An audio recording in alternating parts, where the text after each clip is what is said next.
Singapore में जो नौकरी का सिस्टम है युवाओं का अलग है, पूरे विश्व में नहीं है। अपने भारत में नौकरी का सिस्टम कितना खराब है। वहाँ की जो गवर्नमेंट है, वहाँ के लोगों को 2 साल की नौकरी गवर्नमेंट को देना ही पड़ता है। देखो, सिंगापुर में सेना की सेवा जो प्रणाली है, राष्ट्रीय सेवा सर्विस पर आधारित है। इसके तहत 18 वर्ष की आयु पूरी करने वाले सभी योग्य पुरुष नागरिकों और दूसरी पीढ़ी के स्थायी निवासियों के लिए 2 साल की अनिवार्य पूर्णकालिक सैन्य सेवा पूरी करना कानूनी रूप से आवश्यक है। यानी आप सिंगापुर के अगर मूल निवासी हैं तो आपको गवर्नमेंट को 2 साल की नौकरी देनी ही पड़ेगी आपको। आप चाहे जैसे भी हो, छोटे हो, मोटे हो, लंबाई कम हो, ज़्यादा, उससे मतलब नहीं है। वहाँ की सरकार आपसे 2 साल की नौकरी करवाएगी, पूरा सिखाएगी आपको, सेना में भर्ती करेगी। सिंगापुर में राष्ट्रीय सेवा प्रणाली की मुख्य बातें देखो। अनिवार्य भर्ती, मैंडेटरी। देखो क्या है कि देश की रक्षा के लिए 18 वर्ष के हर सक्षम युवा को अनिवार्य रूप से सेना में शामिल होना पड़ता है।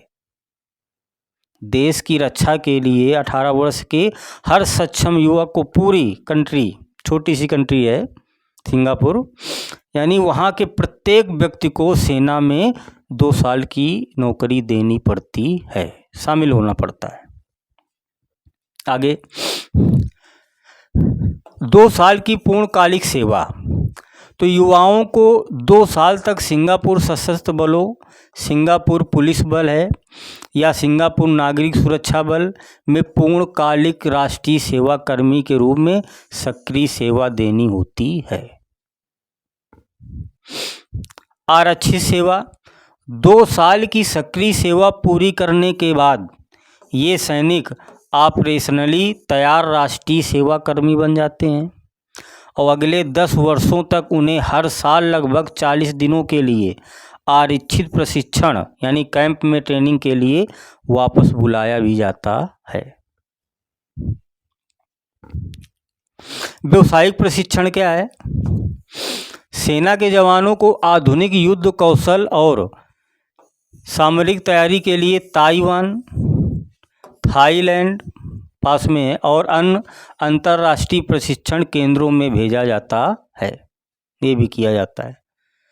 करियर विकल्प क्या है कि 2 साल की अनिवार्य सेवा के अलावा युवा चाहे तो रक्षा मंत्रालय के तहत सिंगापुर की सेना, आर्मी, नौसेना, वायुसेना या डिजिटल एवं खुफिया सेवा DIS में पेशेवर सैनिक रेगुलर के रूप में भी अपना स्थायी करियर बना सकता है।